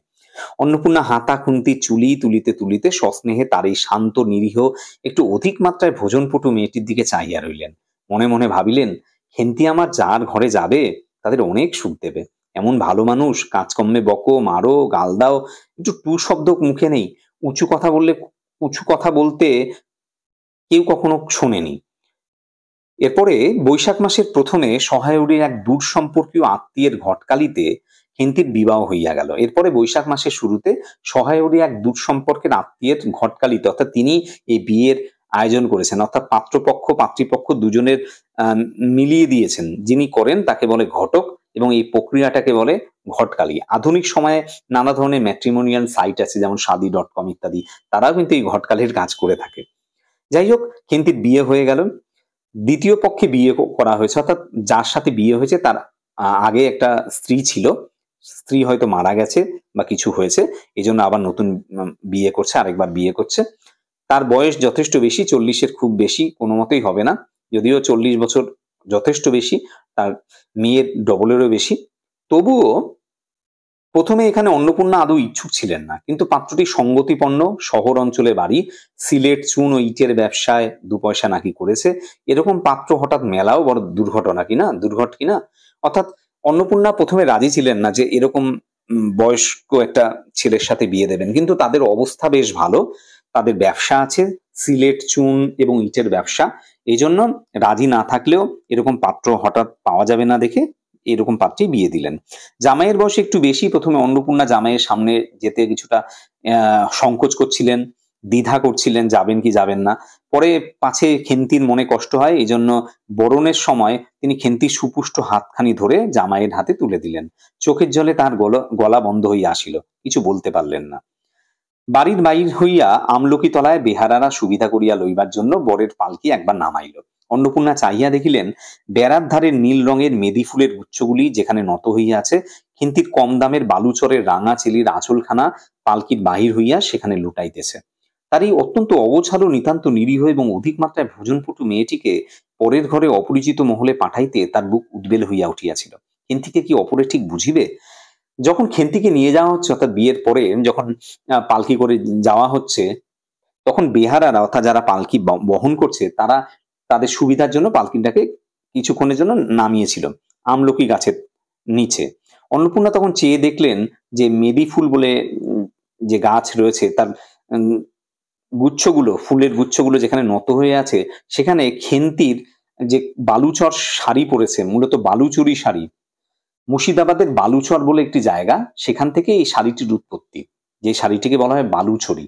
জিয়াগঞ্জের ওই জায়গায় এই বালুচর জায়গাটি রয়েছে, সেই বালুচরি শাড়ির কথা বলা হয়েছে। তার যে রাঙা চেলি, অর্থাৎ লাল রঙের যে চেলি যেটা রয়েছে, চেলি মূলত রেশমি কাপড়, সেই যে চেলির আঁচলখানা যেটা পালকির বাইরে থেকে সেটা ঝুলে পড়েছে। খেন্তি যে একদমই কোনো দিকে তার মন নেই, সে কিছুটা উদাসীন, অগোছালো, সে এরকম একটি মেয়ে, ভোজনপটু এরকম মেয়ে অন্যের বাড়িতে যাবে, মায়ের মধ্যে তখন অনেক ধরনের ভাবনা স্বাভাবিকভাবে উকি দিচ্ছে। সেই মেয়েটা কিভাবে সেখানে থাকবে, কিভাবে সে ঘর সংসার করবে, মা এই সমস্ত ভেবে তার হৃদয় উদ্বেল বা চিন্তাগ্রস্ত, তার উথাল পাতাল হয়ে যাচ্ছে তার মন। খেন্তিকে কি অপরে ঠিক করে বুঝবে? যাইবার সময় খেন্তি চোখের জলে ভাসিতে ভাসিতে সান্ত্বনা সুরে বলিয়াছিল, মা, আষাঢ় মাসে আমাকে এনো, বাবাকে পাঠিয়ে দিও, 2 মাস তো। ও পাড়ার ঠানদিদি বললেন, ঠানদিদি মানে দিদিমা অর্থে পাড়ার সম্পর্কে, তোর বাবা তোর বাড়ি যাবে কেন রে, আগে নাতি হোক তবে তো। খেন্তির মুখ লজ্জায় রাঙা হইয়া উঠিল এই কথা শুনে। জল ভরা ডাগর চোখের ওপর একটুখানি লাজুক হাসির আভা মাখিয়ে সে একগুঁয়ে সুরে বলল, না, যাবে না বই কি, দেখো তো কেমন না যান। ফাল্গুন চৈত্র মাসের বৈকাল বেলা উঠানের মাছায় রৌদ্রে দেওয়া আমসত্ত্ব তুলিতে তুলিতে অন্নপূর্ণার মন হু হু করিত। তার অনাচারী লোভী মেয়েটি আজ বাড়িতে নাইছে। কোথা হইতে বেড়াইয়া আসিয়া লজ্জাহীনার মতো হাতখানি পাতিয়া মিনতি সুরে অমনি বলিবে, মা, বলবো একটা কথা, ওই কোনটা ছিঁড়ে একটুখানি। হয়তো এর আগে যেই রকম ঘটনা ঘটতো, আমসত্ত্ব শুকোতে দেওয়ার পরে তার মা, তার মেয়ে কোথা থেকে ঘুরে এসে, আদারে বাদারে থেকে ঘুরে এসে তার মায়ের কাছে হাতটা পেতে বলতো, ওই আমসত্ত্বের ওই কোণা থেকে একটু ছিঁড়ে দাও। এই সমস্ত দিনগুলোর কথা তার মা অন্নপূর্ণা ভাবতে থাকে, আর চোখের কোণ ভারী হয়ে আসে। 1 বছরের উপর হইয়া গিয়াছে। পুনরায় আষাঢ় মাস, বর্ষা বেশ নামিয়াছে। ঘরের দাওয়ায় বসিয়া সহায়হরি প্রতিবেশী বিষ্ণু সরকারের সহিত কথা বলছিল। সহায়হরি তামাক সাজিতে সাজিতে বলিলেন, ও তুমি ধরে রাখো, ওরকম হবেই দাদা, আমাদের অবস্থার লোকের ওর চেয়ে ভালো কি আর জুটবে? 1 বছর হয়ে গেছে। সহায়হরি বা তার বাবাকে যে অনুরোধ করেছিল বা মাকে অনুরোধ করেছিল তার মেয়ে খেন্তি যে তাকে আষাঢ় মাসে নিয়ে আসতে, কিন্তু সেই আষাঢ় মাস কেটে গিয়ে পরের আশা চলে এসেছে, এখনো মেয়ে আসেনি। এরই মধ্যে ঘরের দাওয়ায় বসে বিষ্ণু বিষ্ণু সরকারের বলে একজন ব্যক্তির সঙ্গে সহায়রী কোনো বিষয় নিয়ে আলোচনা করছিলেন তামাক খেতে খেতে। বিষ্ণু সরকার তালপাতার চাটাইয়ের ওপর উবু হয়ে বসেছিলেন, অর্থাৎ পায়ের ওপর ভর দিয়ে যে বসা সেটাকে উবু হয়ে বসা বলা হয়েছে। দূর থেকে মনে হবে যেন রুটি করার জন্য ময়দা চটকাচ্ছেন। গলা পরিষ্কার করে বললেন, না সব তো আর, তাছাড়া আমি যা দেবো নগদই দেবো। তোমার মেয়েটির হয়েছিল কি? অর্থাৎ বিষ্ণু সরকারের মেয়ের হয়তো কোনো বিয়ের প্রসঙ্গ চলছে এবং যেই পাত্রপক্ষের সাথে বিয়ে কথা চলছে, নগদে টাকা পয়সা দেবেন ইত্যাদি ইত্যাদি হয়তো আলোচনা হচ্ছে। তো তোমার মেয়েটির হয়েছিল কি? এই কথার মধ্যে কিন্তু একটা গভীর তাৎপর্য রয়েছে। এই কথাটি তিনি সহায় হরিকে উদ্দেশ্য করে বলছেন। তার মেয়েটির হয়েছিল কি? তার মানে কিছু একটা অঘটন কিন্তু ঘটে গেছে। সহায় হরি হুকাটায় ৫-৬টি টান দিয়া কাশিতে কাশিতে বলিলেন, বসন্ত হয়েছিল শুনলাম। বসন্ত একটি রোগ বসন্তকালে হয়। আহ বসন্তকালে যেটাকে আমরা পক্স হিসাবে জানি। সে একসময় প্রচন্ড ছোঁয়াচে রোগ, এটা অবশ্যই বর্তমানেও ছোঁয়াচে, কিন্তু একসময় বসন্ত যার হতো তাকে কিন্তু কেউ ছুঁয়েও দেখতো না। উম, অনাদরে অবহেলায় তার মৃত্যু ঘটতো। এই খেন্তি যার কথা বলা হয়েছে তার কিন্তু বসন্ত হয়েছিল। পরবর্তী সময়ে এই বসন্ত রোগের টিকা আবিষ্কার হয় এবং বসন্ত আহ থেকে এখন মানুষ নিস্তার পায়, বসন্তের মৃত্যু হয় না। এডওয়ার্ড জেনার তিনি আবিষ্কার করেছিলেন বসন্ত রোগের টিকা। তো বসন্ত হয়েছিল, ব্যাপার কি দাঁড়ালো বুঝলে? মেয়ে তো কিছুতে পাঠাতে চায় না। ২৫০ আন্দাজ টাকা বাকি ছিল, বললে ও টাকা আগে দাও তবে মেয়ে নিয়ে যাও। অর্থাৎ যে বরপণ, যে পণের কথা এখানে বলা হয়েছে, ২৫০ টাকার মতো বরপণ বাকি ছিল, সেই টাকা না দিলে মেয়েকে আর পাঠাবে না। এজন্যই এই যে ১ বছরের অতিরিক্ত হয়ে গেছে সময়, তার মেয়েকে কিন্তু আর বাড়িতে পাঠায়নি। অর্থাৎ এই বরপণের যে একটা মারাত্মক একটা পরিস্থিতি সেটা কিন্তু তুলে ধরা হয়েছে। একেবারে চামার, চামার মূলত যারা চামড়ার কাজ করে তাদের মধ্যে দয়া মায়া নেই, এই প্রসঙ্গে চামার কথাটাই ব্যবহার করা আছে। তারপর বললাম, টাকাটা ভাই ক্রমে ক্রমে দিচ্ছি, ধীরে সুস্থে দিচ্ছি, একবারে তো দিতে পারবো না। পুজোর তত্ত্ব কম করেও ৩০ টাকার কমে হবে না ভেবে দেখলাম কিনা। মেয়ের নানা নিন্দে ওঠালে, ছোট লোকের মেয়ের মতো চলে, হাবাতে ঘরের মতো খায়, আরো কত কি। পৌষ মাসে দেখতে গেলাম, মেয়েটাকে ফেলে থাকতে পারলাম না বুঝলে। অর্থাৎ মেয়েটার সম্বন্ধে নানা ধরনের নিন্দা করে, পৌষ মাসে দেখতে গিয়ে এই সমস্ত কথা শুনলাম। আর পুজোর তত্ত্ব, অর্থাৎ বেয়াই বাড়িতে পুজোর তত্ত্ব নিয়ে যাওয়া হয়েছিল বা সেটা পাঠাতে হয়েছিল, ৩০ টাকার কমেও সেটা হয়নি। নানা ধরনের, যেহেতু তারা নিতান্তই গরিব মানুষ, টাকা জোগাড় করা তাদের পক্ষে কিন্তু খুব কষ্টকর। সহায়রী হঠাৎ কথা বন্ধ করিয়া জোরে মিনিট কতক ধরিয়া হুঁকায় টান দিতে লাগিলেন। কিছুক্ষণ দুজনের কোনো কথা শোনা গেল না। অল্পক্ষণ পরে বিষ্ণু সরকার বললেন, তারপর? আমার স্ত্রী অত্যন্ত কান্নাকাটি করতে পৌষ মাসে দেখতে গেলাম, মেয়েটার যে অবস্থা করেছে। শাশুড়িটা শুনিয়ে শুনিয়ে বলতে লাগলো, না জেনে শুনে ছোট লোকের সঙ্গে কুটুম্বিতা করলে বা আত্মীয়তা করলে এরকমই হয়। যেমনি মেয়ে তেমনি বাপ। পৌষ মাসের দিন মেয়ে দেখতে এলে শুধু হাতে। পরে বিষ্ণু সরকারের দিকে চাইয়া বলিলেন, বলি আমরা ছোট লোক কি বড় লোক তোমরা তো সরকার পুরো জানতে বাকি নেই। বলি পরমেশ্বর চাটুর্যের নামে নীলকুঠির আমলে এ অঞ্চলে বাঘে গরুতে এক ঘাটে জল খেয়েছে। অর্থাৎ তাদের একসময় প্রচন্ড প্রতাপ ছিল। তার যে পূর্বপুরুষ, যার নাম বলা হয়েছে পরমেশ্বর চাটুর্যে, সেই সময়ে তাদের বেশ রমরমা পরিস্থিতি ছিল। আজই না হয় আমি প্রাচীন, আজই না হয় আমাদের অবস্থা খারাপ হয়ে গেছে, আভিজাত্যের একসময় গৌরব ছিল। সেই গৌরবে সহায়রী শুদ্ধ স্বরে হা হা করিয়া কিছুটা শুকনো হাসি হেসে উঠলেন। বিষ্ণু সরকার সমর্থন সূচক একটা অস্পষ্ট শব্দ করে বার কত ঘাড় নাড়লেন। হ্যাঁ, সমর্থন জানালেন যে তাদের একসময় তাদের অবস্থা ভালোই ছিল। তারপর ফাল্গুন মাসেই তার বসন্ত হলো।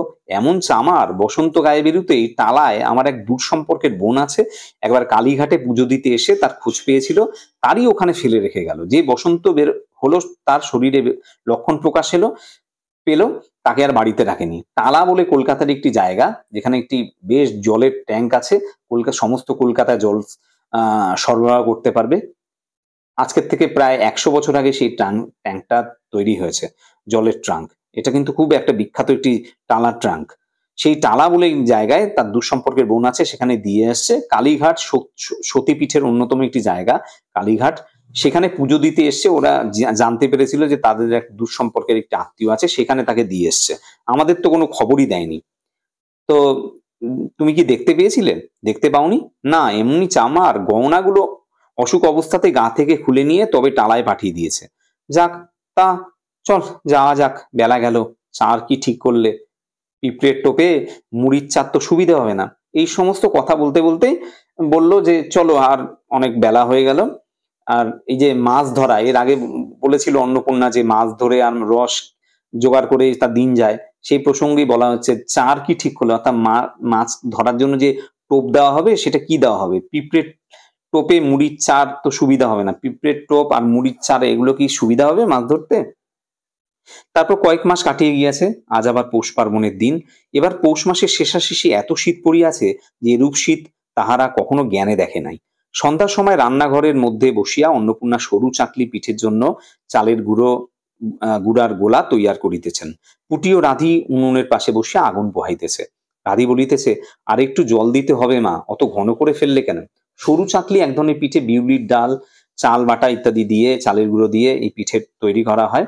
মূলত ওই রুটি টাইপেরই পিঠে। তো সেই সমস্ত পিঠের আয়োজন করা হচ্ছে।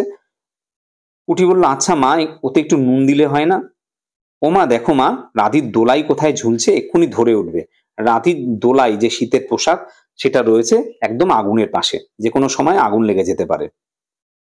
অন্নপূর্ণা বলিয়া উঠিলেন, সরে এসো বসো মা, আগুনের ঘাড়ে গিয়ে না বসলে কি আগুন পোহানো হয় না? এইদিকে আয় গোলা তৈয়ারি হইয়া গেল। খোলা আগুনে চড়াইয়া অন্নপূর্ণা গোলা ঢালিয়া মুচি দিয়া চাপিয়া ধরিলেন। মুচি ওই মাটির তৈরি একরকম জিনিস। দেখিতে দেখিতে মিঠে আছে পিঠে টোপরের মতো ফুলে উঠল। বিয়েতে যে ব্যবহার করা হয় টোপর, তার মতো ফুলে উঠল।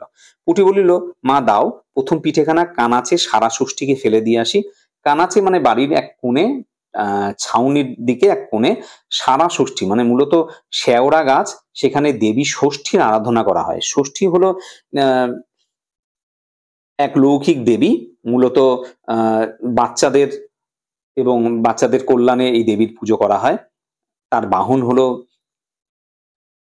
বিড়াল। বিড়াল হলো ষষ্ঠীর বাহন। আমাদের বাংলায় বিভিন্ন নামে ষষ্ঠীর পুজো করা হয়। অরণ্য ষষ্ঠী, নীল ষষ্ঠী, মূলা ষষ্ঠী ইত্যাদি বিভিন্ন নামে কিন্তু বিভিন্ন সময় এই ষষ্ঠীর আরাধনা করা হয়। আমরা যখন সূর্যদেবের আরাধনা হয়, যখন ছট পুজো হয়, সেই সময় কিন্তু এই ষষ্ঠী দেবীরও আরাধনা হয়, যে ছটি মাইয়া বলা হয়। এটা কিন্তু এই ষষ্ঠী দেবীরই পুজো সেই সময় হয়। নিঃসন্তান যাদের সন্তান নেই, তারা কিন্তু এই ষষ্ঠী দেবীর পুজো করে সন্তান প্রত্যাশা। সেই একটা প্রথা আছে যে পৌষ সংক্রান্তির সময় এই যে প্রথম পিঠেটা ষষ্ঠী দেবীকে দেওয়ার একটা রীতি। অন্নপূর্ণা বললেন, একা যাস না, রাধিকে নিয়ে যা। খুব জ্যোৎস্না উঠেছিল। বাড়ির পেছনে সারা গাছের ঝোপের মাথায় তেলাকুচো লতার থলো থলো সাদা ফুলের মধ্যে জ্যোৎস্না আটকে রয়েছে। তেলাকুচো এক ধরনের, গ্রাম বাংলায় এই ধরনের পাওয়া যায়, পটলের মতো দেখতে, যখন পাকে লালচে হয়, পাখির খাবার বলতে পারো। পুটি ও রাধি খিড়কি দোর খুলিতেই একটা শেয়াল শুকনো পাতায় খসখস করতে করতে ঘন ঝোপের মধ্যে ছুটিয়া পালাইল। পুটি পিঠেখানা জোর করে ছুঁড়ে ঝোপের মাথায় ফেলে দিল। তারপর চাপধারে নির্জন বাঁশবনের নিস্তব্ধতায় ভয় পেয়ে ছেলে মানুষ পিছু হটিয়া আসিয়া খিড়কির দরজার মধ্যে ঢুকিয়া পড়িয়া তাড়াতাড়ি দ্বার বন্ধ করিয়া দিল। পুটি ও রাধি ফিরিয়া আসিলে অন্নপূর্ণা জিজ্ঞাসা করিলেন, দিলি? পুটি বলিল, হ্যাঁ মা, তুমি আর বছর যেখান থেকে নেবুর চারা তুলে এনেছিলে সেখানে ফেলে দিলাম। তারপর সে রাত্রে অনেকক্ষণ কাটিয়া গেল। পিঠে গড়া প্রায় শেষ হইয়া আসিয়াছে। রাতও তখন খুব বেশি। জ্যোৎস্নার আলোয় বাড়ির পেছনের বনে অনেকক্ষণ ধরিয়া একটা কাঠঠোকরা পাখি ঠকর শব্দ করিতেছিল। তাহার স্বরটাও যেন ক্রমে তন্দ্রালু হইয়া পড়িতেছে, অর্থাৎ তন্দ্রার ভাব চলে এসেছে সেই আওয়াজেও। দুই বোনের খাইবার জন্য কলার পাতা চিরিতে চিরিতে পুটি অন্যমনস্কভাবে হঠাৎ বলিয়া উঠিল, দিদি বড় ভালোবাসত। অর্থাৎ তার দিদির কথা মনে পড়েছে, সেই পুরনো দিনের কথা মনে পড়েছে। তিনজনেই খানিকক্ষণ নির্বাক হইয়া বসিয়া রহিল। তারপর তাহাদের তিনজনের দৃষ্টি কেমন করিয়া আপনা আপনি উঠানের এক কোণে আবদ্ধ হইয়া পড়িল। সেখানে বাড়ির সেই লোভী মেয়েটির লোভের স্মৃতি পাতায় পাতায় শিরায় শিরায় জড়াইয়া তার কত স্বাদের নিজের হাতে পোতা পুঁই গাছটি মাচা জুড়িয়া বাড়িয়া উঠিয়াছে। বর্ষার জল ও কার্তিক মাসের শিশির লইয়া কচি কচি সবুজ ডগাগুলি মাচাতে সব ধরে নাই, মাচা হইতে বাহির হইয়া দুলিতেছে। সুপুষ্ট নধর, প্রবর্ধমান, জীবনের লাবণ্যে ভরপুর। অর্থাৎ যে পুঁই গাছটা সে লাগিয়েছিল, সেটা জন্য মাচা করে দেওয়া হয়েছিল। মাচা কি, মাটি থেকে একটু উচ্চতায় বাঁশ, কঞ্চি ইত্যাদি দিয়ে বানানো, যেখানে অন্যান্য গাছের মানে যেগুলো লতানো জাতীয় গাছ, সেগুলো যাতে বাড়তে পারে, সেই মাচায় সে যে পুঁই গাছটা, যেই গাছটা সে লাগিয়েছিল, অর্থাৎ খেন্তি লাগিয়েছিল, তারই স্মৃতিচিহ্ন হিসাবে সেখানে সেটা বেড়ে উঠেছে। অর্থাৎ রূপকের মতোই পুঁই গাছটা যেন খেন্তিরই একটা প্রতীক হয়ে উঠেছে। খেন্তি যেমন একটা প্রাণ প্রাচুর্যে ভরপুর, তার মধ্যে বেশ একটা জীবনের একটা মাধুর্য ছিল, জীবনের একটা প্রাণ স্পন্দন ছিল, তার বাড়িটাকে যেন মাতিয়ে রাখতো। এই সমস্ত দারিদ্র্যের মধ্যেই সমস্ত দারিদ্র্য নিয়ে বেঁচে থাকার একটা স্পিরিট তার মধ্যে ছিল। একই রকমভাবে এই পুঁই গাছটা যেভাবে বেড়ে উঠছে প্রতি মুহূর্তে, সে যেন খেন্তিরই একটা প্রতীক হয়ে আ বেড়ে উঠছে। খেন্তিরই একটা নিদর্শন। খেন্তি হয়তো নেই, কিন্তু তার স্মৃতিচিহ্ন রয়ে গেছে এই পুঁই গাছের হিসাবে বা পুঁই মাচার মধ্যে। পুঁই মাচা থেকে যেরকমভাবে প্রতি মুহূর্তে মনে হয় যে আ বড় হচ্ছে গাছটা, সেই মাচা যেন তারই স্মৃতিচিহ্ন হিসাবে রয়ে গেছে। এভাবে গল্পটি শেষ হয়েছে। গল্পটির আলোচনা দীর্ঘায়িত হলো। ভালো লাগলে অবশ্যই ভিডিওতে একটি লাইক করে দিও, বন্ধুদের মধ্যে শেয়ার করে দিও। আর কমেন্টে লিখে জানিও কি ধরনের ভিডিও তোমরা দেখতে চাও। আর এই ভিডিও সংক্রান্ত কোনো প্রশ্ন থাকলে অবশ্যই কমেন্ট করে জানিও। শেষ পর্যন্ত ভিডিওটা দেখার জন্য অসংখ্য ধন্যবাদ।